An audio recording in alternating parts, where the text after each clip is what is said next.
Glória a Deus. Bem, amados, o Senhor nos concedeu essa graça que juntos a gente chegasse até aqui. Gênesis capítulo 16, né? Vamos ler e aguardar no Senhor assim essa direção que Ele tem para nós assim nessa noite, né? Em relação à sua palavra. Diz assim: ora, Sarai, mulher de Abrão, não lhe dera nenhum filho. Como tinha uma serva egípcia chamada Agar, disse a Abrão: já que o Senhor me impediu de ter filhos, possua a minha serva, talvez eu possa formar família por meio dela. E Abrão atendeu a proposta de Sarai. Quando isso aconteceu, já fazia 10 anos que Abrão, seu marido, vivia em Canaã. Foi nessa ocasião que Sarai, sua mulher, lhe entregou sua serva egípcia Agar. Ele possuiu Agar e ela engravidou. Quando se viu grávida, começou a olhar com desprezo para sua senhora. Então Sarai disse a Abrão: caia sobre você a afronta que venho sofrendo. Coloquei minha serva em seus braços e agora que ela sabe que engravidou, despreza-me. Que o Senhor seja o juiz entre mim e você. Respondeu Abrão e Sarai: sua serva está em suas mãos. Faça com ela o que achar melhor. Então Sarai tanto maltratou Agar que esta acabou fugindo.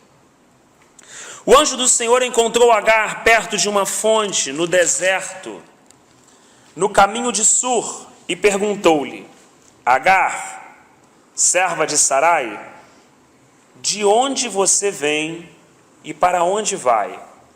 Respondeu ela: estou fugindo de Sarai, a minha senhora. Disse-lhe então o anjo do Senhor: volte a sua senhora e sujeite-se a ela. Disse mais o anjo: multiplicarei tanto os seus descendentes que ninguém os poderá contar. Disse-lhe ainda o anjo do Senhor: você está grávida e terá um filho, e lhe dará o nome de Ismael, porque o Senhor a ouviu em seu sofrimento. Ele será como um jumento selvagem, sua mão será contra todos e a mão de todos contra ele, e ele viverá em hostilidade contra todos os seus irmãos. Este foi o nome que ela deu ao Senhor que lhe havia falado: tu és o Deus que me vê, pois dissera: teria eu visto aquele que me vê? Por isso o poço que fica entre Cádiz e Bered foi chamado de Beer-Lahai-Roi. Agar teve um filho de Abraão, e este lhe deu o nome de Ismael. Abraão estava com 86 anos de idade quando Agar lhe deu Ismael. Amém? Bem, eu fui lendo aqui o capítulo um pouquinho antes da gente começar e fui pontuando algumas ideias assim, mas que também queria compartilhar e ouvir vocês também. E coloquei ali em cima um pouquinho assim a história do tempo da vida de Abrão, para a gente poder também olhar para a vida dele, né, considerando alguns pontos importantes, né. Esse é um texto já, amados, muito conhecido, né?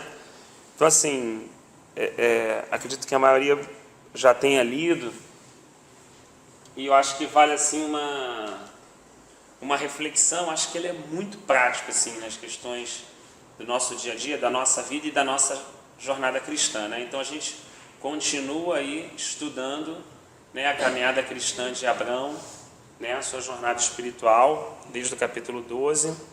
E agora, no 16, o capítulo começa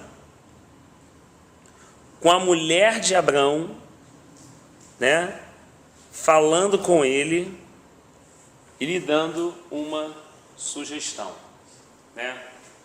Então assim, para a gente poder recordar um pouquinho desse momento, antes de fazer qualquer comentário, né? Abraão viveu praticamente toda a sua vida lá em Ur dos Caldeus, foi chamado pelo Senhor aos 75 anos, né? Logo no primeiro ano lá da sua jornada, enfrentou aquela grande fome mundial, desceu ao Egito, onde provavelmente no Egito ele deve ter recebido Agar como serva, né? Não só Agar como outros servos, ele saiu bem rico, como a gente estudou, né? De bens e de servos que o faraó concedeu a ele. Provavelmente Agar vem dessa visita de Abraão no Egito, né? Depois ele tem aquela questão que também a gente compartilhou com Ló, da separação. Então ele se firmando realmente na terra da promessa, indo morar nos carvalhais de Manre, né? Na última quarta-feira a gente caminhou na questão das alianças, né? E hoje, no capítulo 16, é como nós tivéssemos andado 10 anos depois do capítulo 12. Então 10 anos se passaram.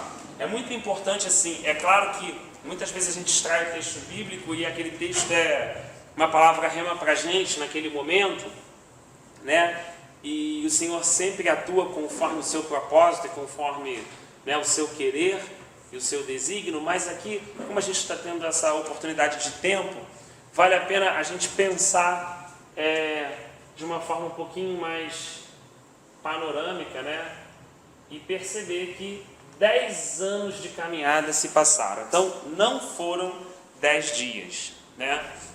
E assim, hoje, né, quando eu leio o texto bíblico, é claro que a gente sabe que a palavra do Senhor é reta, a palavra do Senhor é fiel, a palavra do Senhor é verdade, né? Mas quando a gente vai refletir sobre alguma pessoa, algum irmão nosso em Cristo, algum servo do Senhor, né? Eu hoje procuro tentar me colocar um pouco no lugar dessa pessoa, né? Eu sempre fui uma pessoa ao longo da minha caminhada assim, talvez pela minha forma de ser, um jeito meio certinho assim, então eu sempre fui muito, às vezes, duro em algumas colocações e, né, às vezes, como Salomão fala que a gente não deve ser, eu muitas vezes fui ao longo da minha caminhada querer ser mais justo que o rei, né? E é claro que depois dos anos também a gente vai aprendendo com a vara, com o cajado, com as circunstâncias que o Senhor vai criando e vai nos ensinando, e a gente procura, não vamos aqui aprovar Sara, mas vamos tentar nos colocar um pouco no lugar dela, com misericórdia, né? A gente tem uma análise fria que a gente pode fazer, que ela é simples e fria, né? E a gente poderia fazer da seguinte maneira, né? Sarai foi uma pessoa precipitada que não quis aguardar a promessa de Deus, né? Mas eu acho que essa análise fria não ajuda muito a gente, né? Porque essa análise fria é mais fácil de fazer quando a gente faz na vida do outro. É muito difícil a gente fazer essa análise fria na nossa vida, né? Pelo menos assim, a gente nunca costuma fazer. Então, assim, duas coisas que eu acho que eu fico me colocando no lugar dela, apesar da dificuldade dela de reconhecer a sua precipitação, né? Foram 10 anos, não foram 10 dias. Não foi Samuel falando para Saul assim: espera 7 dias que no 7º dia eu irei ter contigo para sacrificar. E Saul não quis esperar o 7º dia e no 5º ele já estava lá, porque o povo estava se dispersando. Não foram 7 dias, né? Não foram 7 dias rodeando, né, as muralhas de Jericó, né? E no 6º dia, já estou cansado, tudo. Não foram 7 dias, né? Não foram 30 dias no pé do Monte Sinai, foram 10 anos. Foram 10 anos. E é claro que durante 10 anos, algumas coisas vêm sobre a nossa vida, tá? Então a gente não está concordando, a gente só está analisando até para que a gente possa aplicar isso de forma prática na nossa vida e não cometer esse equívoco, mas olhando com um olhar de misericórdia. Então depois de 10 anos vem o quê? O cansaço, concorda? O desânimo, posso colocar? Amém. Depois de 10 anos. O que mais os irmãos acham que depois de 10 anos pode assim vir no seu coração assim? Pode enfermidade. Quê?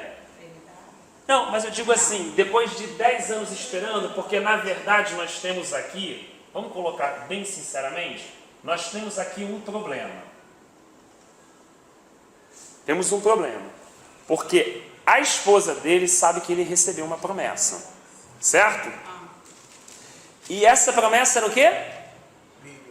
Que ele teria filhos, que ele teria uma descendência poderosa, enorme, filhos como pudesse contar as estrelas do céu, a areia do mar, que reis procederiam do seu lombo, não é assim? E a gente já sabe aqui que o problema de fecundação não é de Abrão, é de Sarai, certo? Então Sarai tem um problema aqui. Eu queria que a gente se colocasse no lugar dela. Ela sabe que o marido dela tem uma grande promessa, né? Deus, pelo menos por 2 ou 3 vezes ao longo desses 10 anos, falou com Abrão dessa promessa, e Sarai nunca pôde conceder ao seu esposo uma família sequer. Essa é a realidade de Sarai. Tá? Isso é como ela está vivendo depois de 10 anos. É como eu falei, a gente não está concordando com a atitude dela, a gente só está entendendo um pouco o dia a dia dela, o que ela passou, o que ela viveu. Isso é uma coisa importante até na nossa relação. Se a gente perceber, por exemplo, no Salmo 15, né, diz assim, quem subirá ao Monte Santo do Senhor, né? Quem habitará no seu santo monte? Olha que coisa linda. Fala lá aquele que tem mãos limpas, o coração puro. Mas sabe o que vai falar? Vai falar aquele que não calunia o seu irmão, vai falar aquele que não fala a mentira. Vai colocar tantas coisas que estão ligadas, não uma espiritualidade só individual, mas como eu trato com o meu próximo. Olha só como é que é importante. Então, na verdade, muito da minha espiritualidade vertical, ela pode ser testificada da espiritualidade horizontal, né? Então, assim, se eu falo alguma coisa, ou se eu rotulo alguém, ou à medida que eu julgo alguém, o que Jesus falou? À medida como eu sou julgado. Então, se eu vou com meu irmão com 1 metro, amanhã alguém me mede com 1 metro. Se eu chego com o irmão com 1 centímetro, amanhã alguém vai me medir com 1 centímetro. Se eu chego para medir com 1 milímetro, amanhã alguém vai me medir com o quê? Com 1 milímetro. Porque com a medida que medires, também serás medido. Com a medida que julgares, também serás julgado.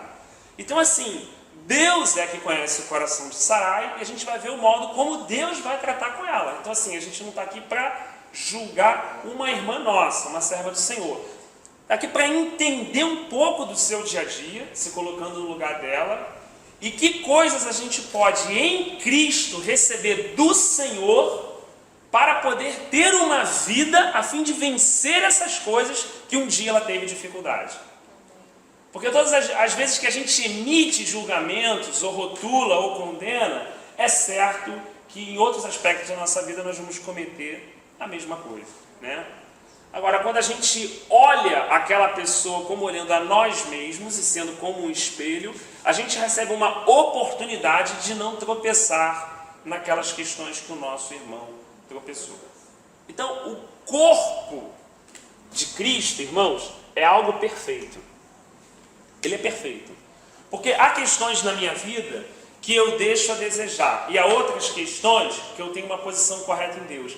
Mas naquilo que eu deixo a desejar, você se posiciona no Senhor. Mas você tem coisa a desejar, que o outro irmão se posiciona no Senhor. E você tem que dizer que o outro irmão se posiciona no Senhor.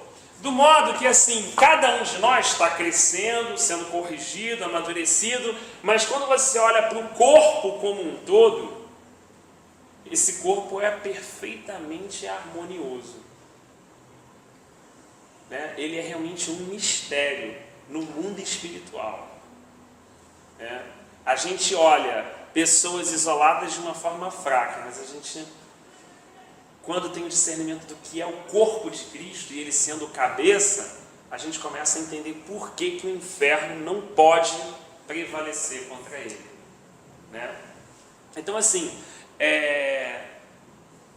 você imagina essa mulher com esse problema, tá? E o que acontece depois de 10 anos? Eu queria que a gente pensasse um pouco mais aqui. A gente tem ideias também depois de 10 anos. Porque quando a gente recebe uma direção, naquele momento a gente pode crer friamente naquilo. Mas como a gente falou, não foram 10 dias, não foram 10 meses. Foram 10 anos. E depois de 10 anos, além do desânimo, além do cansaço, a gente começa a ter ideias. Por exemplo, se você ler do capítulo 12 até o capítulo 15, alguma vez, quando Deus falou com Abrão, ele falou que esse filho ia ser de Sarai? Não. Ele o tempo todo falou com Abrão. De ti farei sair uma grande nação. De você procederão reis. O tempo todo. É claro que a gente que está de fora, e é mais fácil entender e perceber isso, a gente sabe que essa promessa estava sendo dada a Abrão e Sarai. Mas nós estamos de fora da circunstância. É isso que eu queria pensar com vocês. Mas a pessoa que está vivendo esse problema, durante 10 anos, às vezes aparecem aquelas ideias. Boas ideias, que têm consequências. Puxa vida. Ela diz assim, Deus me impediu, na minha versão está assim, de ter filhos. Algum outro irmão pode ler na sua versão? Também tá? Já que o Senhor me impediu, ou me tem impedido de ter filhos. Então ela fala assim, então, com base nisso, tome a minha serva, porque talvez eu possa constituir o quê? Família. Então isso era uma coisa comum também, só para a gente colocar dentro do contexto da época. A gente não está num contexto de nova aliança, a gente está num contexto da época, né, onde um homem era casado com uma mulher, ou no caso de Jacó, 2 mulheres, e com as suas servas também, ou concubinas. Isso era uma maneira daquele clã, né, poder crescer, né, principalmente ter filhos homens, né. Em cima de todas essas situações, acredito eu, Sarai tentou resolver um problema com as suas próprias forças, ideias. Provérbios nos diz, não vos estribeis no seu próprio entendimento, ou na sua própria inteligência, mas confia no Senhor. Isso é um exercício diário da nossa fé. Faz, amado. Porque como posso eu facilmente condenar Sarai, apesar de conseguir entender aqui toda a problemática, se muitas vezes eu quero resolver um problema pessoal meu com as minhas próprias ideias e com as minhas forças. E sem perceber na minha vida diária, talvez eu esteja repetindo esse comportamento que a gente está vendo aqui dessa serva do Senhor. E às vezes eu não vou esperar nem 10 anos para cometer esse comportamento. Vou tê-lo até antes, né? Então, assim, com base em tudo isso, aquelas pequenas coisas que ficam, né? Se não tivesse vindo do Egito, também não tinha tal da Agar, né? Mas ela passou a fazer parte também, né? Uma vez que houve todas aquelas questões ali, agora ela passou a ser parte do clã, né? Era uma egípcia e chegaram às boas ideias que têm consequências. Quê? Na verdade é um jeitinho, eu gosto de falar assim, o jeitinho brasileiro é um jeitinho adâmico. É o jeitinho que começou em Adão e ele grita muito forte dentro de nós. Eu acho que a maior força que a gente faz, na verdade, não é para resolver o problema, mas é para não confiar na gente e confiar em Deus. Aí está a grande energia nossa. A grande energia nossa não está assim, aquele problema, às vezes a pessoa está... Irmão, a maior energia não é o problema, a maior energia é eu nunca acreditar em mim e acreditar no meu Pai. É não confiar na minha força, como Davi falou, eu não vou contra ti com arco, com lança, com espada, ou seja, resumindo, eu não vou na minha força, mas eu vou em nome do Senhor dos Exércitos. Aquilo não é uma frase solta, não. Aquilo é uma coisa que está sendo dita que faz parte de uma vida. Eu sou pequenininho, eu posso ser jantado, fisicamente falando, mas eu estou me esvaindo de toda a minha capacidade, de tudo que eu acho que posso usar, estratégia, meios, e estou confiando, estou me movendo no nome do Senhor, né? Então, assim, Sarai resolve um problema com a sua própria força, né? A gente percebe isso ao longo de toda a narrativa bíblica, né? De muitos irmãos, como nós também, né? Buscamos resolver problemas dessa forma, né? Então, assim, quando a gente resolve, tem duas maneiras de resolver o problema, né? A gente pode resolver o problema no Senhor ou em nós, né? Normalmente, a gente obviamente não quer criar nenhuma regra, nenhum método, é só uma reflexão. Normalmente, no Senhor, às vezes é uma coisa mais demorada, mais lenta, pelo menos aos nossos olhos, mas é definitiva, perfeita e traz paz. Nós somos mais ágeis, mais rápidos, mais imediatistas. Nós resolvemos aquilo que nos incomoda rapidamente. Só que nós temos a capacidade de criar filhinhos, problemas filhinhos. Cada vez que a gente resolve um problema que não é no Senhor, a solução que a gente deu cria filhinhos e aparecem mais problemas para a gente administrar. E ao longo da vida, quando a gente vai ficando cansado de fazer isso, não é porque é bonzinho, porque é crente, é isso, é tudo certinho, não. É porque a vara foi batendo no lombo e você passa a falar, eu vou esperar no Senhor. Dure o tempo que durar, eu vou esperar no Senhor dos Exércitos. O Senhor dos Exércitos é a minha resposta, é a minha solução. Leve o tempo que levar para que essa questão seja solucionada. Mas é claro que a gente está falando aqui de uma mulher de aproximadamente, talvez 75 anos, né? Com 10 anos de caminhada no Senhor e com toda a sua história antes daquele dia, daquele chamado, que nos influencia muito no nosso dia a dia e nas nossas escolhas.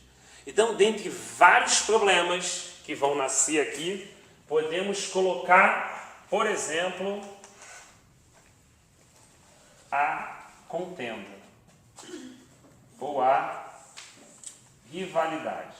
O que aconteceu quando Agar descobriu que estava grávida?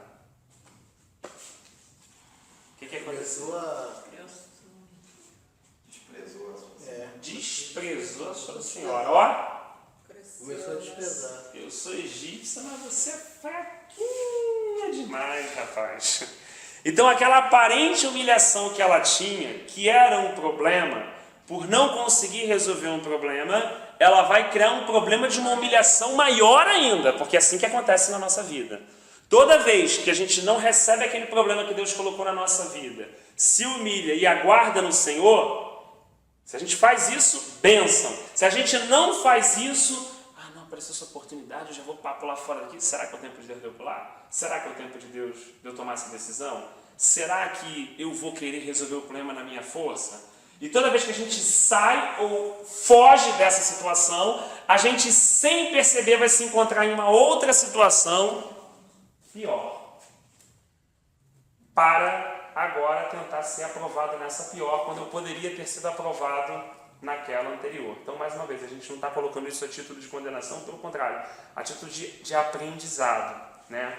Porque agora ela tem uma egípcia, que era uma serva, com um filho do marido dela, tirando a maior onda com a cara dela. Certo? Tem um provérbio até para a gente poder, porque hoje em dia, não sei se a gente, né, a nossa sociedade a gente vive num tempo diferente, então eu peguei aqui um texto que pode ajudar a gente, para a gente ter um pouco de noção do que isso significa. Eu vou ler, depois eu digo onde é que está, para vocês entenderem. olha só, para nós entendermos, né? Olha só o que o sábio falou. 3 coisas fazem tremer a terra. Tremer a terra. A quarta, ela não pode suportar. Primeiro, o escravo que se torna rei. Segundo, o insensato farto de comida. Terceiro, a mulher desprezada que por fim se casa. E a última, que a terra não pode suportar, a escrava que toma o lugar da sua senhora. Isso, Provérbios 30, versículo 22 até o 24. Né? Então, de 3 coisas que a terra treme, e a quarta que ela não pode suportar, a quarta é exatamente o que Sarai está suportando. Olha agora o tamanho do problema que está sendo administrado. Né? É bem pior do que aquele problema inicial, não é? Bem pior. Bem pior. Só que é difícil para a gente, irmão, na hora que a gente está com o primeiro problema e tem aquela ideia que, é fechamento, que a gente vai resolver, que, vai matar a pau. Entendeu? Caraca, Abrão é isso, cara, ele falou contigo 3 vezes, ele nunca falou que seria, exclusivamente de mim, eu não posso dar filho, você já sabe, você pode, eu não posso, eu sou o problema, vamos resolver, a gente tem uma serva, tem um filho, o problema está resolvido, a gente tem uma família, olha só, as promessas de Deus vão se cumprir, que coisa maravilhosa. Então assim, a Escritura também nos diz que enganoso é o coração do homem. Por isso essas nossas boas ideias são terríveis, né? As boas ideias do Rafael são terríveis, né? A gente sempre tem que estar expondo o nosso coração diante do Senhor, colocando na luz para que o Senhor nos livre das nossas ideias, para que o Senhor nos livre das nossas soluções. Porque a gente fala assim, mas o inimigo não tem poder de me arrancar daqui e de me botar lá. Né? O poder que ele praticamente tem hoje na nova aliança é engano e sedução, certo? Que são poderes extremamente ardilosos. Mas o que eu quero dizer é que o que vai me fragilizar ele começa dentro de mim mesmo. Por mais que uma pessoa, irmão, me provoque no trabalho, me cutuque, quando eu ficar iradão, aquela ira minha não veio daquela pessoa. Aquela ira veio de mim. Aquela pessoa só mexeu em uma coisa que está o quê? Dentro de mim. Só que a gente, como Adão, falou o quê? Foi você que fez isso comigo. Você que me deixou assim. Foi você que me colocou nesse estado. Mas na verdade não é isso que o nosso Senhor ensina. Aquilo estava dentro, o tempo todo dentro de onde? Da gente mesmo. Por isso, de todas as coisas que nós devemos guardar, precisamos guardar o nosso próprio coração. Não é se guardar do cara que está me cutucando, é me guardar do meu próprio coração. Porque é ele que muitas vezes vai me conduzir por soluções que vão multiplicar os meus problemas. Né? Então, quando a gente passa a ter essa percepção, a confiança na nossa força cai e a confiança no Senhor sobe. Dá para entender Paulo falando assim? Porque quando sou fraco, então sou forte. O que ele está querendo dizer isso? Não é uma coisa piegas, um jargão. Não é isso. Quando eu sou fraco, quando eu tenho a consciência da minha fraqueza, quando não foge da minha mente o tamanho da minha miséria, e quem realmente eu sou, e quem eu fiz, e quem Deus realmente é, então eu sou forte. Porque vai repousar sobre mim essa graça e eu vou viver em uma dependência desse Deus. E aí eu vou estar em uma posição de fortaleza. Mas quando eu sou forte, e parceiro, isso aí eu já resolvia tranquilo. Se eu já quebro logo, a gente pega, resolve aqui, pá, tem uma ideia giga, monstro. Eu vou botar isso aqui e vou resolver agora. Eu sou fraco. Olha que coisa doida. Então, se você pegar uma mangueira, por exemplo, que o pessoal, eu lembro quando eu era ajudante de construção civil, né? E eu vi o pessoal fazendo quando ia levantar a parede e tal, chegava no final assim, pegava aquela mangueirinha, aí botava a mangueirinha aqui, a outra lá, para colocar, puxar o nível, né, irmão? Para puxar o nível. Significa que aquela aguinha está no mesmo nível que que aquela outra aguinha, não é assim? Se você descer essa mangueirinha aqui, o que vai acontecendo? Fica torto. E sai o que por aqui? A água. Sai água por aqui, irmão. É verdade, sai água por aqui. Então, quando a gente está se relacionando com Deus e a gente não tem a percepção de quem a gente é, o Rafael, por exemplo, se acha um cara parceiro de Deus, ele é meu amigo. Pô, ele é parceirão e tal, e aí Deus? E na verdade eu tô com essa visão, é como se tivesse assim. A água fica como? Parada. Agora, à medida que eu ganho a consciência de quem eu sou, o que vai acontecendo comigo? Eu vou descendo. Não vou descendo? Quando eu vou descendo, o que vai acontecendo com a água que está aqui? Vem para onde? Para cá. Irmão, quando chove, a água procura um lugar o quê? Mais baixo. A graça de Deus, quando vem do céu, ela enche quem? Aquele que está mais lá embaixo. Por isso me agradarei do humilde e contrito de coração e abaterei o soberbo.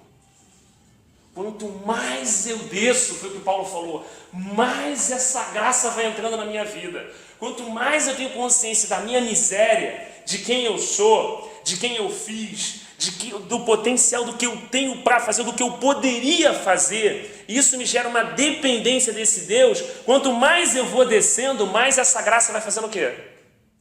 Me alcançando. Então é aquele cara que bate no peito e tem misericórdia de mim, e o outro cara que fala o quê? Eu não sou como ele, jejuo, dou dízimo, né? 2 vezes na semana, papapá, tudinho, não é assim? Então olha só, é exatamente como Marta e Maria. Marta está fazendo o quê? Está trabalhando. Maria está lá. Mas Maria está onde? Mas ela está onde? Aos pés, ela está lá embaixo. Então o que Jesus fala? Marta, você não entendeu, você está na minha obra, você está fazendo a obra de Deus, você está na minha obra, mas você na minha obra ainda não entendeu quem eu sou. Ainda que você esteja me servindo, Maria ganhou um conhecimento de quem ela é e onde ela precisa estar, que é aos meus pés, e vai sair de mim algo que vai entrar nela. Ela escolheu a boa parte e dela não vai poder ser tirada. Ali ela está recebendo algo mesmo. Por isso que ela está como? Só ouvindo. Ela está só ouvindo, ela não quer saber de nada. Ela está como? Só naquela posição. Então assim, na verdade, isso tem para a gente um grande exercício prático. Então esse primeiro problema, eu vou dizer para os irmãos que não é problema. E ele é uma oportunidade. A partir de hoje vamos entender assim. Esses aqui são problemas. Esse primeiro problema não é um problema. Vamos pensar em algumas situações bíblicas para poder ajudar a nossa reflexão. Vamos pensar na mulher de fluxo de sangue. Por exemplo, ela tinha um problema. Durante quanto tempo ela tinha aquele problema? 10 anos. 12 anos. Pô, bem pertinho daqui desse problema aqui, né? Gente que tem problema há bastante tempo. Está no mesmo grupo, né? 12 anos. Disse que aquilo que ela poderia fazer de forma natural, ir no médico e tal, gastar os recursos dela, de tudo que ela tinha, ela investiu para resolver o problema dela. O problema, né, obviamente, de sangramento, para ela era um problema muito além do que um problema de saúde, um problema de discriminação, de poder ter que estar afastada. Era um problema que tinha um outro contexto, né? Você imagina nos anos 90, 88, alguém dizer que é aidético. Pensa assim, como é que você faria com a pessoa? Bom dia, hein? Você nem chegava perto. Hoje você aperta a mão de uma pessoa que tem, por exemplo, leproso, né? Então eram doenças que tinham esse contexto de afastamento, é assim que a gente tem que pensar. Aquela mulher procurou porta durante 12 anos. 12 anos. E nenhuma porta se abriu. É duro, não é? 12 anos. Mas olha só o que aconteceu depois de 12 anos com essa mulher. Depois de 12 anos, ela ouviu falar de Jesus. Que Jesus ia passar. Bem, ela estava, né, naquele exato momento, próximo de onde Jesus estava passando. Ela olhou, né? Vocês concordam que tinha muita gente ali com Jesus? Concordo. Um montão de gente. Ela olhou e de repente não foi ela que pensou, porque essas coisas a gente não pensa. É o Espírito Santo que nos convence, nos conduz. É Ele que fala. A gente fala assim, não tive uma ideia, não me arrependi. Foi o Espírito que quebrou a gente é durango pra caramba. Se não for o Espírito Santo que quebrou o nosso coração, foi a gente que viu que errou? Foi a gente que falou, dei mole? Foi a gente que... Não é o Espírito que trabalha. Então o Espírito Santo trabalha no coração daquela mulher e ela de repente tem os olhos abertos e ganha uma revelação de Cristo e diz assim, bem, se eu apenas encostar nas vestes da orla daquele homem, eu vou ser curada. Ela ganha essa verdade. Isso foi escrito por causa da experiência dela. Ela ganhou no mundo espiritual aquilo na hora. Por causa de um problema. Porque muitas outras mulheres tinham esse problema. De repente uma foi no médico e falou, resolveu, acabou o problema. Muitas podem ter sido curadas assim na época. Mas o dela não foi. Muitas pessoas tinham filho. Sarai não tinha. Então há situações que Deus cria para nos fazer chegar a lugares mais altos. E a gente enxerga isso como um problema. Na hora que ela passa por todo mundo, também nessa mesma concordância do nível da água, ela passa como? Baixadinha, não é? Lá embaixo. Diz que quando ela encosta na orla do vestido, né, da roupa, né? No meio daquela confusão, Jesus para. É que a gente pensa que está num culto, uma coisa assim, né? Mas não era. Estava andando, estava dinâmico. Estava com uma caminhada que a gente deu aqui, né? Estava ali. Tem distração, tinha uma carroça passando, tinha um cavalo, tudo em volta. Está um lugar aberto. De repente, nesse lugar aberto, Jesus parou e falou assim, dá uma parada aí, pessoal. O que foi, mestre? De mim saiu virtude. Saiu poder de mim. Como assim? Não, alguém me tocou, mas como assim alguém te tocou? O senhor está...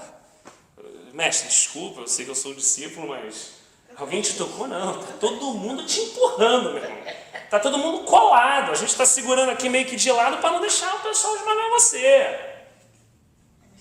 Então, existem pessoas que estão na obra, existem pessoas que estão vendo cura, existem pessoas que estão em volta de Jesus, existem pessoas que estão dando explicação para Jesus, mas não conseguiram ganhar uma pedra de grande valor que naquele dia aquela mulher ganhou, por causa de um aparente problema.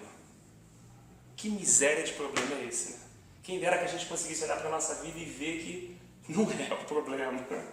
É uma pedra de grande valor escondida na terra do nosso coração que a gente precisa passar um ancinho, até por trás daquilo descobrir que existe um tesouro por trás de tudo aquilo e não um problema. Existe uma graça, existe algo para ser liberado para a sua vida, para a minha vida. Existe coisa para ser aberta para os nossos olhos. Existem coisas para a gente alcançar nele. Só que estão atrás de um problema. Aquela mulher, ela extraiu a virtude. Olha a aguinha, ó. Saiu dele. E ela, quando tocou e se sentiu curada na hora, aquilo que o Espírito Santo falou com ela lá antes dela entrar debaixo da multidão, é verdade. O que ele falou no meu coração é verdade. A revelação que eu recebi é verdade. A palavra que chegou no meu coração é verdade. Eu posso experimentar isso. Essa virtude saiu dele e entrou em mim. Olha que coisa linda. E depois de 12 anos, ela... Então, quando a gente observar em si as pessoas, Depois de 13 anos, José. Depois de 13 anos no deserto da Arábia, Paulo. Depois de 7, 14, depois de 20 anos, Jacó. Então, assim, há coisas que precisam de tempo. Porque se Deus der pra gente, a gente vai ficar igual a H. E aí, ó, não tem, eu tenho. Então elas precisam de tempo. Jacó não pode receber o que ele recebeu com aquela mentalidade de prevalecer, de ganhar, de roubar a bênção. Ele não pode receber com aquela mentalidade. José não pode ocupar aquela posição de trono vivendo aquela situação com os irmãos de filho preferido. É necessário que Deus andar nas nossas costas. O paralítico, aquele paralítico também. O paralítico também. cego. É necessário que Deus o quê? Caminhe sobre os nossos lombos. É necessário que Ele atravesse a nossa vida de norte a sul, de leste a oeste. Então, o tempo tem esse papel importante. E com essa compreensão é que nós lutamos contra o cansaço, o desânimo e as boas ideias. Dizendo, não, o cansaço, o desânimo é boa ideia, não. Eu creio que aquele que começou a boa obra é fiel para terminar. Eu creio que o verdadeiro poder vem do braço direito do meu Deus. É Ele que sabe todas as coisas. É Ele que tem a resposta das charadas e dos enigmas. É Ele que sabe a verdadeira porta que precisa ser aberta, né? Então, a gente luta contra essas coisas que lutaram contra a vida da nossa irmã Sarai no nosso dia a dia, né? É um problema que não precisa ser visto como um problema. Pode ser visto como um campo a ser arado. E uma hora a gente vai encontrar ali um tesouro naquele campo, né? Quando a nossa mentalidade é transformada pelo Espírito Santo, a gente começa a lidar com o problema. A gente é ser humano, a gente vai lidar com o problema. Não é que, né, mas é como uma anestesia. Irmão, como é que é anestesia? Muita gente aqui já deve ter arrancado o dente pela idade, né? Então assim, vou fazer a obturação. Se você chega, está inflamado, tu senta naquela cadeira e o caboclinho tem que meter aquela paradinha ali. Sei como é que é. Geme. A perna não estica na cadeira. Não é assim? Não pega jeito nenhum, não é assim? Aí senta outro lá, toma anestesia, faz o furinho, como é que o cara tá? Tá incômodo? Tá incômodo. Vai ficar um inchadozinho? Pô, vai ficar um inchadozinho. É chato, mas é diferente, não é? Os dois são ser humano. É a mesma coisa. A graça de Deus é isso. A graça de Deus não transforma a pessoa num anjo, em alguém que é um extraterrestre. Ela é um ser humano. Ela sente, ela sofre, ela chora. Mas ela é anestesiada. A presença de Deus na vida daquela pessoa, a graça de Deus na vida daquela pessoa, não elimina os problemas, as tribulações, as dificuldades. Mas é uma anestesia, um conforto, é um consolo. É algo que está ali que ao mesmo tempo que você está passando isso aqui, quando você atravessar essa muralha, você vai ver que por trás dela não era um problema. Porque quem passou uma situação parecida como essa de Sarai? Ana com Penina. Vamos ser sinceros, Penina o quê? Castigou Ana bonito, não foi? Foi. Deu uma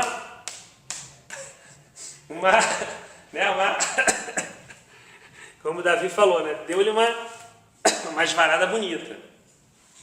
Mas quem estava no fim dando as varadas bonitas nas costas de Ana? Era Penina, que tirava onda com ela, ou era Deus que encerrou a madre de Ana? Porque o texto começa dizendo que o Senhor encerrou a madre de Ana. Deus não podia começar aquela obra assim, toma Samuel, o maior profeta que Israel já teve, nenhuma palavra caiu por terra. O que ela vai falar? É meu filho aí, ó, é meu filho, amigo. Né? Fechamento lá, ó. Então Deus vai caminhar nas costas, como Davi falou. Vai fazer os tolos passarem nos nossos ombros. vai fazer algumas lágrimas descerem, algumas angústias, algumas faltas de resposta, mas não porque nosso Deus é mau, mas porque Ele está preparando coisas que nem os nossos olhos viram, nem os nossos ouvidos ouviram, ou nem desceu no coração de nenhum homem, mas Ele preparou para nós. Mas nós precisamos estar preparados para o que Ele preparou para nós. E esse processo que Ele vai fazer com os filhos, é com os filhos, né? Com os filhos, muitas vezes não são interpretados corretamente por nós. Então, é necessário que ela passe aquele processo. É necessário que Deus, nesse processo, desconstrua algumas coisas na vida dela, construa outras coisas. Deus está chamando ela para uma grande obra. É necessário que ela saiba o que é chorar, saiba o que é sofrer, mas ao mesmo tempo Deus vai dar uma porção de dupla honra no final. Vai derramar muita alegria sobre a vida dela. Só que quando ela está antes disso aqui, ela não está vendo isso. Ela só está vendo a outra menina fazer o quê? Gastar ela. Gastar ela. E ela olhando e fala assim, pô, eu amo meu marido, eu não consigo dar um filho para ele. Eu sou uma fracassada, eu sou uma ninguém. Eu não sou uma pessoa, eu não sou. E muitas vezes o eu não sou, a pessoa se perde no eu não sou. Quando na verdade o que eu não sou, Cristo é em mim. E aí depois que ela avançou nisso, você vê, depois que ela chegou num ponto de oração, de clamor, de intimidade. Irmãos, assim, eu não gosto nunca de fazer comparação, mas assim, eu vou fazer uma reflexão muito pessoal minha, que estou super aberto para estar errado, tá? Mas Ana pode ter ganho uma intimidade maior que a do seu esposo Elcana, depois de tudo aquilo no processo. Pelo cântico que o Espírito Santo registra, que ela cantou, pela revelação que ela ganhou, porque pegar aquilo e cantar é mole. Agora, você escrever aquilo ali com a tua vida, pelo que tu sofreu, é outra. E o que está sendo escrito ali é uma realidade que Deus ganhou na vida dela. Então, ela amamentou Samuel, o tempo de amamentação do judeu era diferente do nosso, vai até os 4, 5 anos. Outra coisa, ela plantou no coração de Samuel nesse período, até entregá-lo definitivamente ali a Eli, que necessitava. Samuel, que era um projeto de Deus, necessitava de uma pessoa que cuidasse dele de uma forma que não era como todas as mães de Israel. Precisava de uma pessoa para contribuir com aquele propósito, mas aquela pessoa tinha que estar disposta a sofrer, ela tinha que estar disposta a perder, ela tinha que estar disposta a não ser como as pessoas demais. Isso fazia parte, mas isso era um grande privilégio, que às vezes é difícil para nós que somos seres humanos entendermos isso. É mais fácil resumir no certo e errado, na vitória e no fracasso. Quando, na verdade, o caminhar com Deus, você não consegue pontuar essas coisas de forma assim tão simplória. Então, assim, dessa maneira, Sarai toma essa decisão. E um dos problemas é a contenda e a rivalidade. O outro problema, conjugal. Porque ela teve problema com quem? Com seu esposo. Até aí você nunca tinha visto um registro de uma briga dos dois, né? Viu o primeiro. Problema com seu esposo. Falou assim, ó, eu tô passando isso por tua causa, malandrão. É por tua causa. É por tua causa, Rafael. Eu tô passando isso, é por você. Agora ela tá me gastando, faz isso, é por tua causa. Por tua causa, que nasceu numa boa ideia para resolver um problema, só que se criou outros problemas, né? Bem, Abraão diz o seguinte, fala assim, pô, eu criei, eu estou também contextualizando ali aberto para estar equivocado, obviamente. A serva é sua, o que diz o texto. Faça com ela aquilo que lhe aprover. Ele é sua serva. Então, o que ela vai fazer? Vai maltratar demais a mulher. Não, o que o texto diz? Que ela maltratou até ela fugir. Maltratou demais, né? Você já viu alguma pessoa maltratar? Às vezes a gente fala assim, pô, essa pessoa é ruim, né? Maltrata o outro e tal. Você já viu alguma pessoa maltratar o outro dia e noite e voltar e estar feliz, em paz? Bem consigo mesmo? Já viu? Não. Você pode ter raiva dessa pessoa que faz isso. Você pode ter inimizade com outra pessoa, a pessoa é ruim, é isso, aquilo, mas se você parar para pensar, você acha que essa pessoa é feliz? Você acha que essa pessoa tem paz no coração? Quem maltrata? É? Eu acho que não, né? Não. Cara, é o maior infeliz do mundo. A pessoa chega lá e pá, arrebenta. Você acha que aquilo, depois quando está ela sozinha no travesseiro dela, você acha que, depois que ela maltrata, pisa no outro, você acha que ela está... Ela não pode estar. Ela não vai estar com a verdadeira paz, com a verdadeira alegria. A vida dela vai ser o quê? Vazia. Pra gente que está de fora, não conhece, para até falar, pô, o cara só se dá bem, pô, o cara nunca toma na cabeça, lá o cara maltrata todo mundo, nunca acontece nada com ele. Mas se você sair dessa posição de julgamento e tentar olhar a vida de como é essa pessoa, a vida dela é vazia. A vida dela é vazia. Não tira, você vai...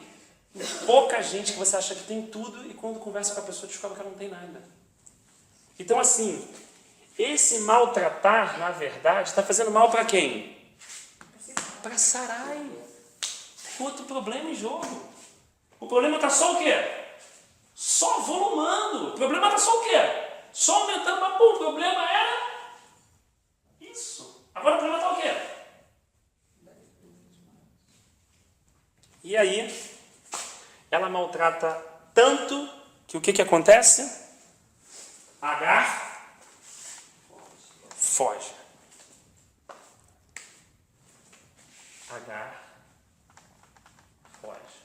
Isso aqui eu fico impressionado assim, com Deus, né? Assim, diz assim, ó, o anjo do Senhor encontrou Agar perto de uma fonte no deserto do caminho do Sur. O anjo encontrou ela. O anjo estava o quê? Indo na direção dela. Procurando ela. Procurando no sentido assim, né? Da palavra. É claro que você vê, mas estava indo ao encontro dela. Mas ela é uma egípcia, pô. Ela não é da linhagem de Abraão. Ela vem da linhagem da promessa. Ela não tá fechadinha ali, pô, com um grupo pá. Cara, ela é uma serva, parceiro. Ela é uma egípcia. E de repente o anjo do Senhor está indo aonde? Então, enquanto o Agar está fugindo de Sarai, o Senhor está indo o quê? Atrás de Agar. O Senhor está indo atrás de Agar. Olha que coisa interessante. Está indo atrás dela. Alguns irmãos creem que, por estar escrito anjo do Senhor com letra maiúscula, seria o próprio Senhor, né, digamos assim, na maneira como ele aparecia antes de vir de forma corpórea. Alguns outros irmãos entendem pelo finalzinho do texto, como ele vai colocar outra palavra, Senhor, que talvez não seja, mas a gente nunca tem o objetivo de criar a polêmica ou de... O importante é que seja o próprio Senhor ou quem o Senhor enviou, que estava falando no nome do Senhor. E estava indo em busca de quem? Dela. E começa o quê? Conversar com ela. Porque ele se importa com ela. Então, ainda que Agar, no meio de tudo isso, possa parecer que não tem ninguém por ela, porque ela não é Ló, ela não é sobrinha, ela não é fulana, ela não é ciclana, não é nada. Ela é uma serva que entrou no bolo lá quando passou pela fome, veio do Egito e foi embora. Mas os olhos de Deus estão sobre a vida de Agar. Para mim, Agar aqui, engraçado, mas é como se fosse uma figura para mim da igreja, dos gentios, daqueles que não eram oliveira original. Paulo diz lá em Romanos, é a oliveira brava, que fomos enxertados, né? Viemos para Cristo no momento de endurecimento de Israel, né? Alguém que não recebeu a lei, né? Não veio dos patriarcas, né? Mas foi alcançado por um descendente desse patriarca que é o Filho de Deus. É o circuncidado de coração, somos nós, né? Então ele chega e fala assim, para onde você... Não, ele pergunta assim, desculpa. De onde você vem, né? E para onde você vai? Porque, engraçado, né? Quando pergunta assim, Rafael, sei lá, você me encontra ali na Rio Grande e pergunta assim, Rafa, você tá vendo? Já tá indo pra onde? Eu saí da Boiúna e tal, tô indo aqui na freguesia, vou resolver uns negócios lá e tô voltando. Eu sei de onde eu saí, né? E sei para onde eu vou. Quando eu sei essas duas respostas, significa que eu não estou perdido. Mas há muita gente caminhando espiritualmente que não sabe mais responder essas duas perguntas. Porque ao longo da sua jornada cristã, se perdeu. E o único objetivo, às vezes, de quem está atravessando esse momento é assim, estou fugindo. De onde você vem, irmão? Para onde você vai? Estou fugindo. Estou fugindo. Estou fugindo do meu problema. Estou fugindo da perseguição. Estou fugindo porque não aguento ficar mais um minuto naquele lugar. Estou fugindo porque cheguei no meu limite. Não sei o que eu estou fazendo, não sei que decisão eu estou tomando, não sei que consequência vai ter, mas eu estou fugindo. E é nesse momento que a gente está fugindo e tomando decisões que a gente não sabe qual vai ser a consequência. Deus nos encontra, Deus nos acha e nos dá direção novamente na nossa caminhada. Isso pode acontecer em várias fases da nossa vida.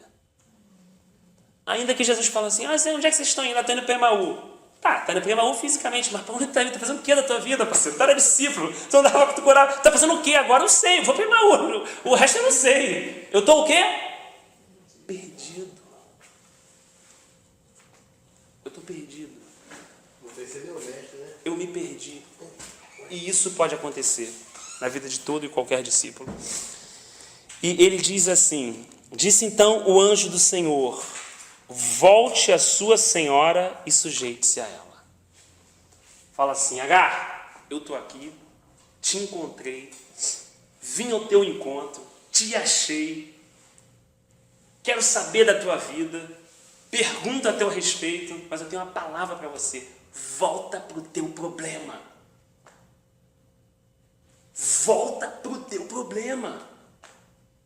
Volta para aquela situação. Não foi ela que criou. É claro que a gente sabe que há problemas diferentes. Os filhotinhos, né? A gente não está falando dos filhotinhos.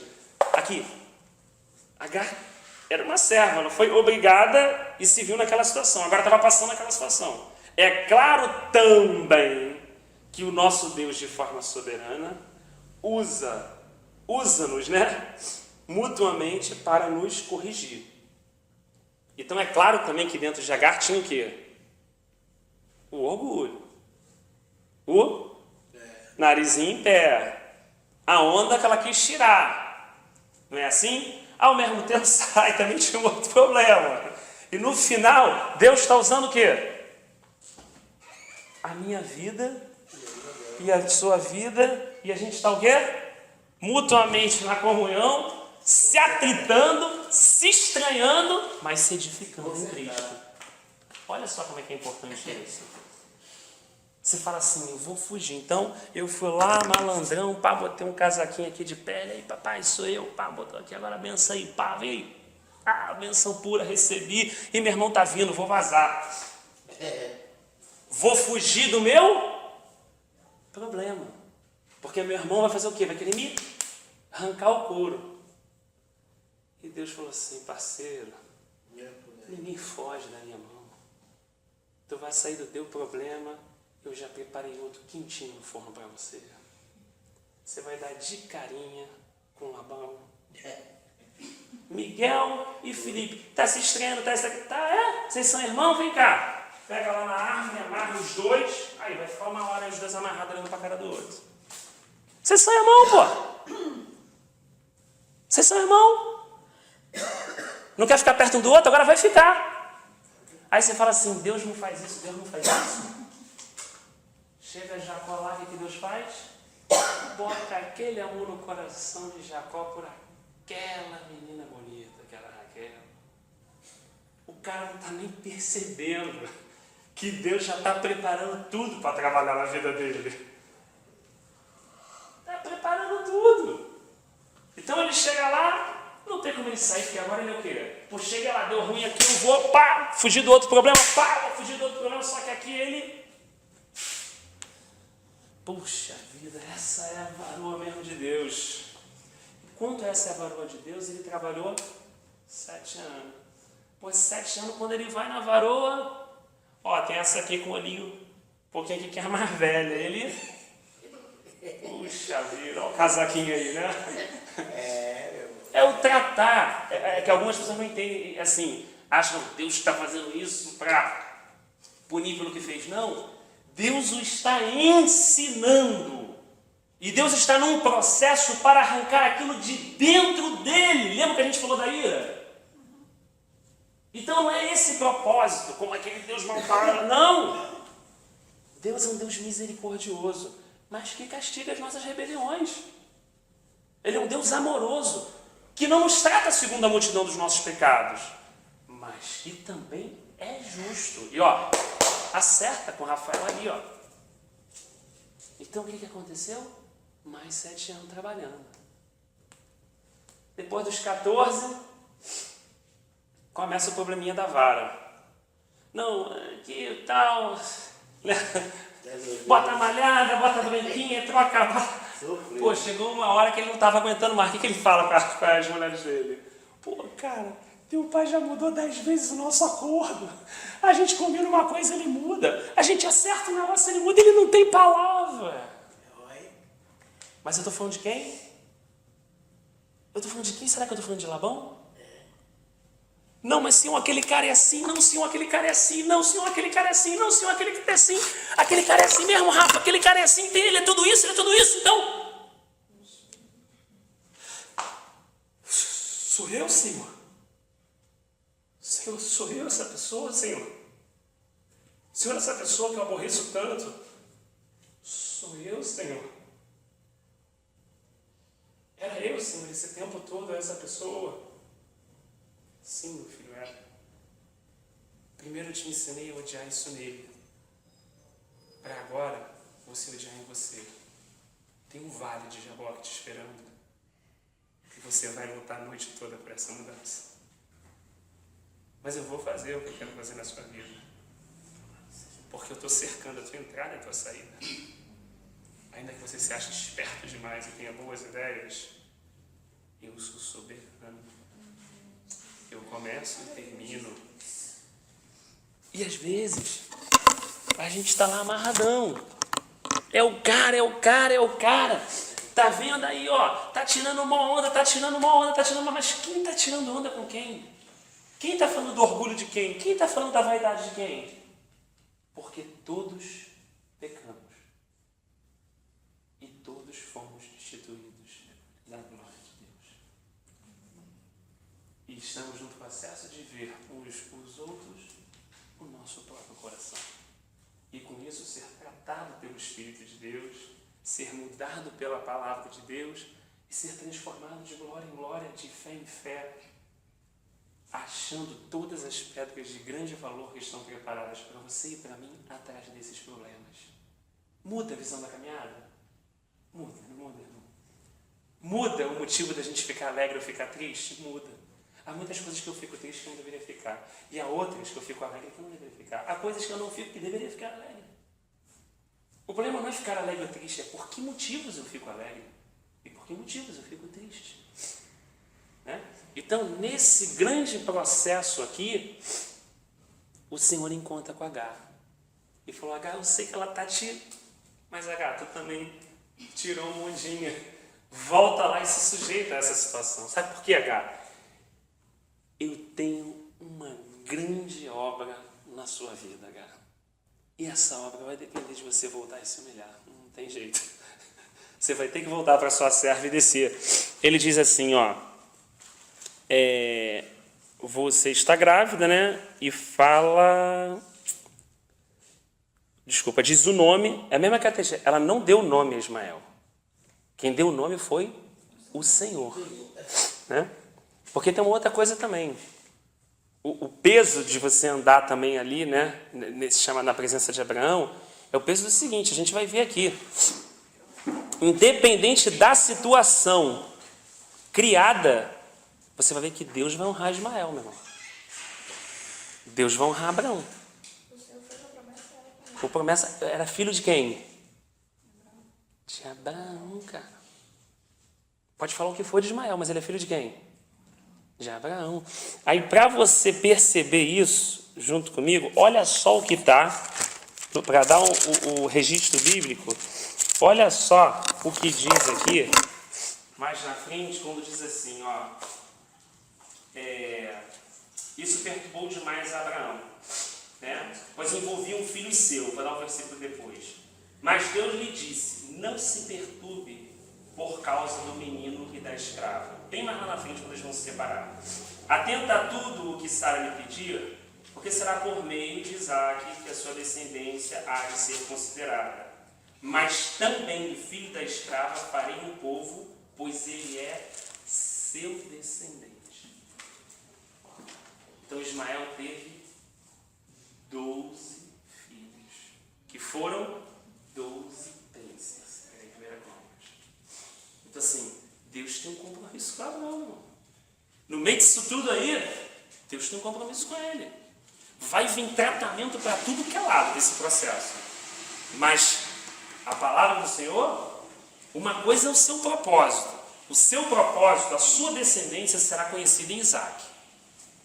Mas a gente não pode confundir o eterno propósito de Deus, a gente não pode confundir o peso do eterno propósito de Deus com as pessoas.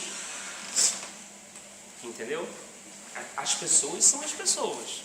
E Deus vai, se for chamado, Deus vai tratar. Mas Deus tem uma palavra e vai honrar, como o anjo falou diretamente com ela. Vou fazer de você um grande povo, vou fazer de você uma grande nação também. Né?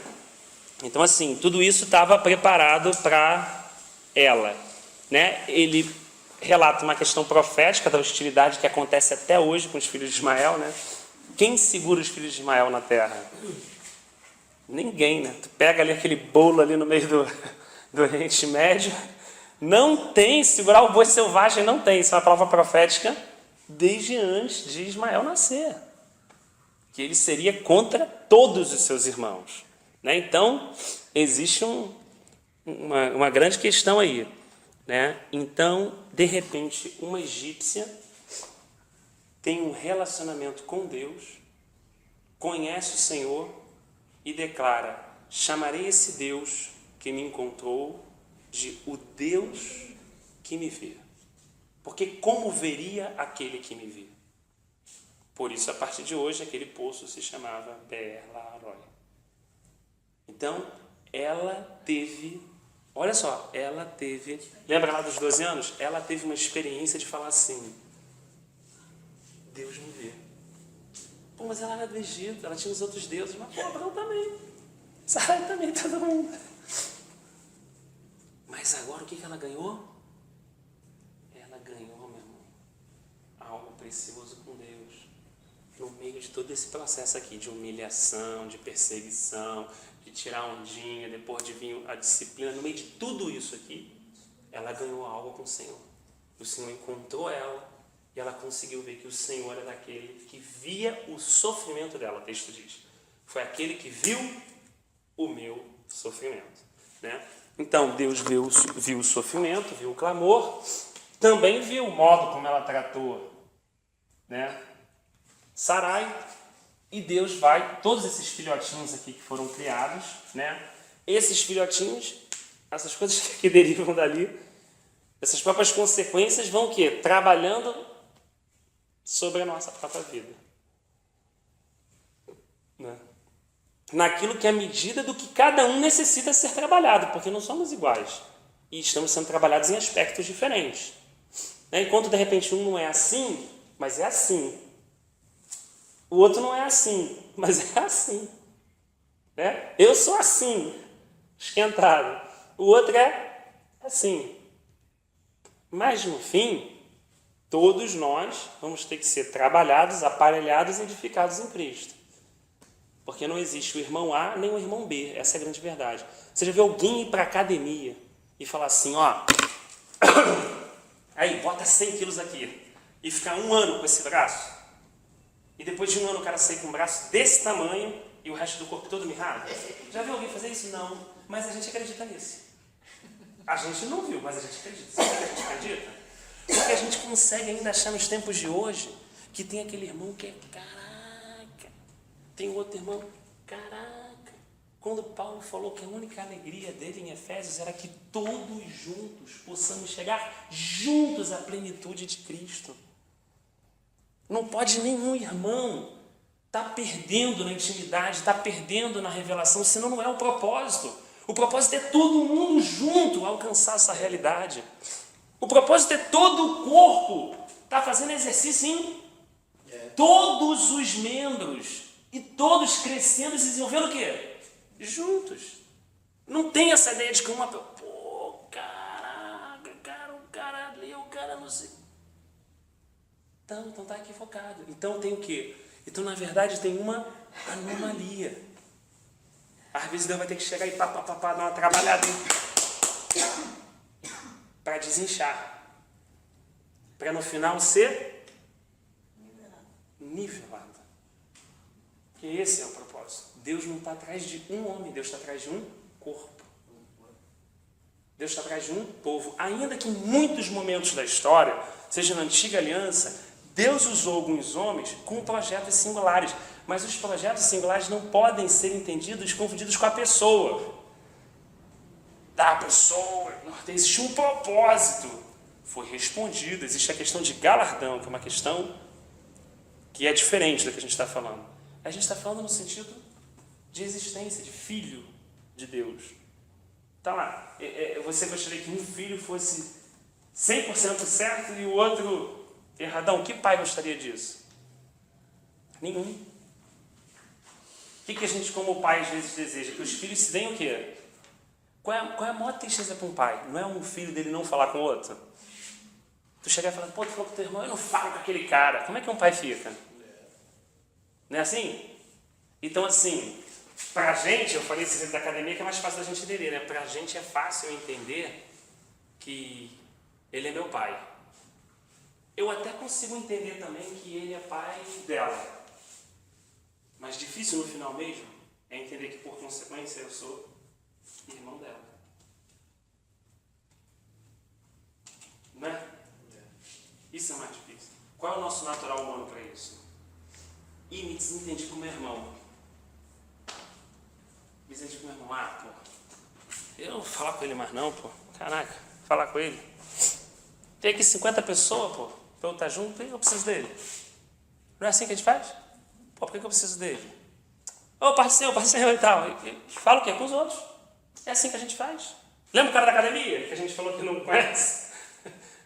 No espelho somos nós. Porque a gente faz o quê? O nosso critério é imputar.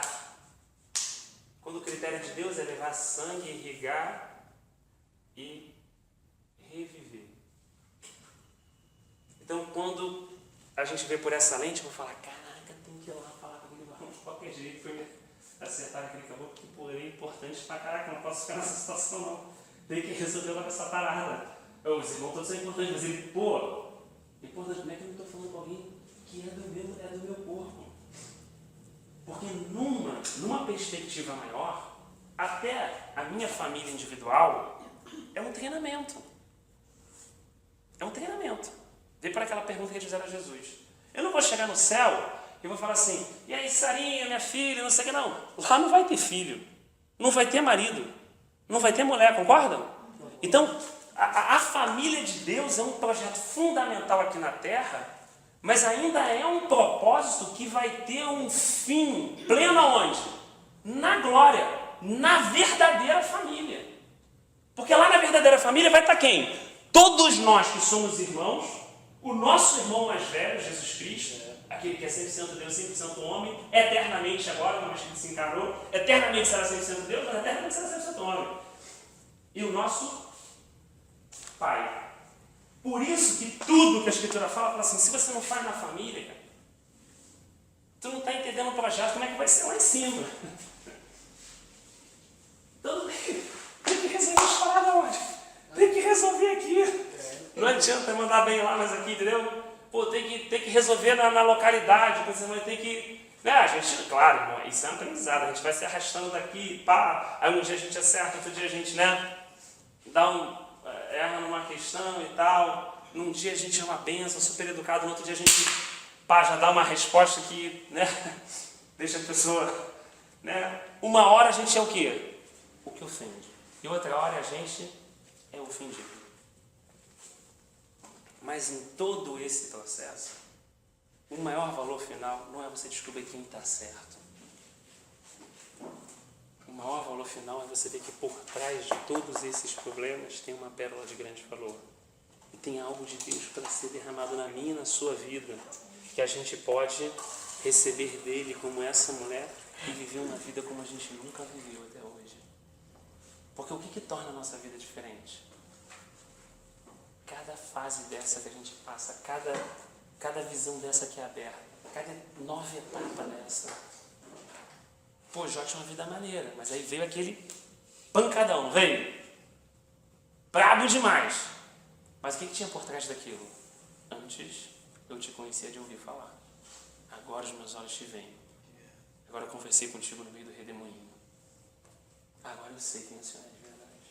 Você imagina como é que ele viveu depois daquilo? Vamos parar para pensar. Não uma situação assim, Deus foi fiel, Jó foi fiel, e Deus deu o dobro para ele e tal, Deus vai dar o dobro para você. Não é isso. A essência não é essa. A essência é que você tinha um homem que falava assim, o que eu mais temia ali ocorreu. Um homem que tinha temores. Um homem que tinha alguns medos. E agora você tem um homem. Assim, perder filho. Já perdi 10. Perder grana. Já perdi tudo. Doença. Já cocei, rapaz, com caco de telha. Graças a Deus. Hoje eu sou livre em Cristo Jesus. O viver é Cristo e o morrer é lucro. Se estar com os irmãos é o privilégio que eu tenho, um dia maior ainda de estar com ele.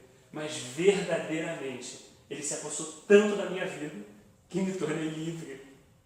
De tudo o que tinha medo. Até de chorar e de rir. Eu sou livre. E, na verdade, é esse patamar que Deus o estava trazendo. Não o fato de passar uma vitória e receber coisas, não.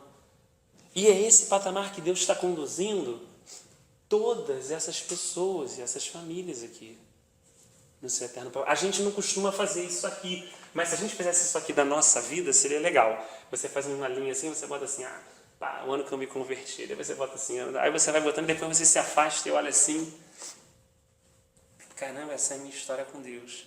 Assim, fazendo na sua casa, no seu caderno assim, né? A gente fazendo, caramba, olha só, puxa isso aqui, caramba, tal. É que a gente está dentro daqui. Aí às vezes é difícil a gente ver, né? Mas quando você sai, olha e fala assim, caraca, era aqui, rapaz, e aquele tempo que eu era barbão mesmo, aquele tempo que eu era o bicho, estava onde? Aquele tempo que eu era chato demais, e era aqui. E agora, caraca, meu irmão, o que aconteceu daqui a ali? Ih, aconteceu isso aqui. Ih, rapaz, Deus usou isso aí então, né? Então essa parada aí foi que Deus, catou, me deixou mais livre. Tudo interessante e tal. Né? Bendiga, ó minha alma, ao Senhor. Não te esqueças de nenhum só de todos os teus benefícios. Eu sou aquele que perdoa todas as tuas iniquidades e saro todas as tuas enfermidades ou doenças e tal.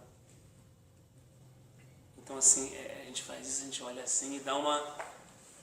A gente fica assim, né? É bem interessante assim quando faz. Então vem a intervenção divina, o voltar, que bom que ela volta, se humilha e passa a viver ali. Então a gente fecha o capítulo 16 com Agar retornando para sua senhora, Ismael vai nascer, mas já todo esse problema do trito, houve um tratar com Sarai, houve um tratar com Agar, houve um tratar com Abrão. As pessoas que estavam em volta foram tratadas, algumas pessoas tomaram partido. Eu sou de Agar, eu sou de Sarai, eu sou de fulano, eu sou de ciclano. No final Deus pega e trata todo mundo também. De fato que a gente venha a seguir e prosseguir em conhecer o Senhor. É que esse é o mais fundamental. É a centralidade, né? É Cristo para nós. Aí a gente... Não vai ter mais problema, vai ter mais problema. Não, vai ter problema até dizer chega. Vai ter problema. Mas assim, vamos perceber que, né? Vamos perceber que na verdade, né? Na verdade, rapaz, o difícil é que a gente percebe que a gente não entende que esse problema vai trazer muita alegria pra gente. Se você lembrar lá de Lucas 1, então, quando o anjo entra onde? Dentro do Santo dos Santos se encontra quem? Zacarias lá no encontro? Zacarias ganhou na sorte. Diz que Zacarias e Isabel eram pessoas justas diante do Senhor. Eram pessoas íntegras, eles não eram fariseus não, no sentido da palavra que ganhou esse tom pejorativo. Mas eles eram justos diante do Senhor. Eram pessoas fiéis. E ele ganhou no sorteio do turno a vez de entrar no Santo dos Santos. E era uma coisa muito rara. E ele já tinha entrado algumas vezes, né? Então ele foi lá. Com incenso, com sangue. Estava ainda no Santíssimo. Quando ele lá no Santíssimo, às vezes, desculpa cada garganta, às vezes, né? O pastor já sempre fala isso. Às vezes no mecânico, né? Mas foi lá e de repente deu de cara com o quê? Com um anjo do lado direito do altar do incenso, na frente da cortina. O texto diz que o coração dele se perturbou.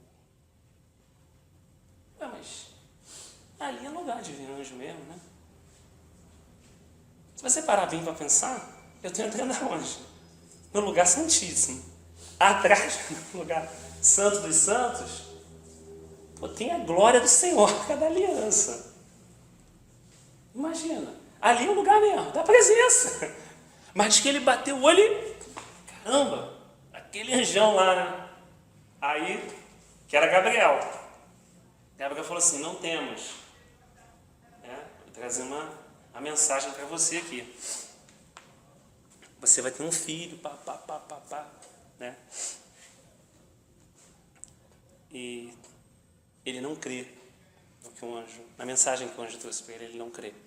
E por isso, Gabriel diz que ele vai ficar mudo. Mas tudo aquilo no final, se você ler o texto da mensagem, Gabriel diz assim, e esse filho vai te dar muita alegria e prazer. Não só a vocês, como a todos da redondeza. Mas ele mesmo ficou como? Turbado. E ele já era uma pessoa de idade. Ele tinha experiência, ele conhecia Deus, ele trabalhava para Deus, ele entrava no Santo dos Santos, mas ele não creu. Aí o anjo sai dali 5 meses depois e visita uma outra casinha. Ele sai, não visita mais o templo, ele visita uma casinha de uma menina, 17 anos. E quando ele aparece para aquela menina, a menina também fica como?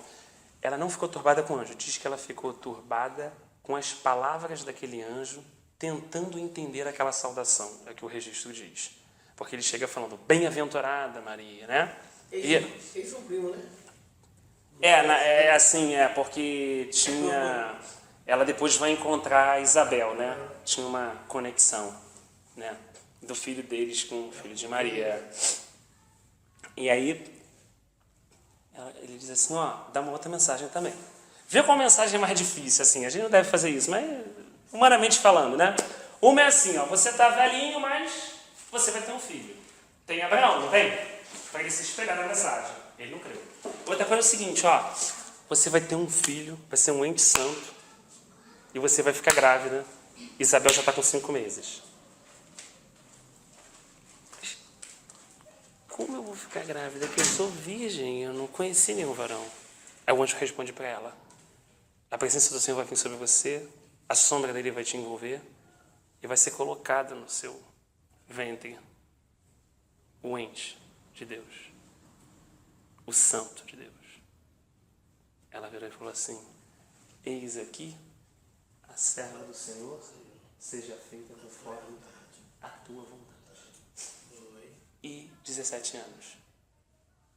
Então, o que às vezes acontece ao longo desse tempo, que mesmo a gente trabalhando incansavelmente para alguém, a gente acaba não crendo para quem a gente trabalha, as coisas que ele está falando. E de repente alguém que é jovem, e que é uma coisa aparentemente impossível, e que crê. Isso está no coração. Por isso a gente volta lá no início, de todas as coisas que eu preciso guardar. Eu tenho que guardar meu coração. Ainda que eu trabalhe, ainda que eu sirva, ainda que colabore, ainda que ajude, ainda que esteja na comunhão dos irmãos, ainda que faça isso, mas eu preciso guardar o meu coração. Se ao longo de tudo isso, de todo esse trabalho, toda essa agitação, eu perder essa maior riqueza, que é ter esse coração sensível, circuncidado à presença, está arriscado eu bater de cara com o mensageiro do Senhor, ele me dá a notícia que vai alegrar o meu coração e eu ficar mudo porque eu não creio. Né? Então, quando eu leio isso, e voltando lá em Sarai, isso é um alerta, uma ajuda para o meu coração, para o nosso coração, para a gente combater aqueles inimigos que a gente colocou ali. Né? Cansaço, desânimo, boas ideias, mecânico. Senhor, são muitos inimigos. Só o Senhor pode lutar essa guerra, só o Senhor pode vencer essa guerra por mim, só o Senhor pode me conservar, guardar minha consciência em Cristo Jesus, guardar o meu coração, guardar essa sensibilidade, fazer com que eu não perca essas coisas, Senhor, que eu não perca o objetivo que é a Tua própria presença, que ao longo de juntar povo, de julgar causas, de fazer tudo isso, algum tempo eu esqueça de dizer que o passarinho encontrou ninho, a andorinha encontrou casa para si, mas eu encontrei os teus altares. Mais vale para mim um dia nos teus atos do que 1000 fora dele. E melhor para mim é um dia na tua porta do que estar junto a tendas das iniquidades. Isso vem de momentos de reflexão de pessoas que pararam e pensaram nisso, igual nós estamos pensando assim. E o Espírito Santo trabalhando com elas, e elas escreveram aquilo ali, inspiradas pelo Espírito Santo, claro, nesse momento de reflexão, mas elas também passaram crise, essas pessoas, elas também passaram momentos que, de repente, aquilo virou, entendeu? Um pouco mecânico também para ela, ou aquilo virou, né, pô, é isso aí, tá, meu objetivo agora é esse, e perdeu o objetivo de Cristo, e de repente o objetivo virou a obra de Cristo, perdeu Cristo e o objetivo virou a palavra de Cristo, eu me tornei o PhD, teólogo que entende tudo, mas no final não consigo responder as questões mais básicas e guardar aquilo que é mais primitivo, que é a sensibilidade à presença. Né? Então, não é a palavra do Senhor, é o Senhor da palavra. Não é a obra do Senhor, é o Senhor da obra. Não é a igreja do Senhor, é o Senhor da igreja. É o Senhor sempre primeiro antes de todas as coisas e depois no fim de todas as coisas. Que tudo começa nele, é feito por ele e termina para ele. Glórias eternamente a ele para sempre. Amém. É como o Espírito Santo colocou na boca de Paulo, né? Então tudo está nele. Né? Então assim a gente tem o desfecho do 16, né? Se o Senhor permitir aí, a gente estaria no 17, né? Na próxima quarta. Se algum irmão puder orar para a gente agradecer.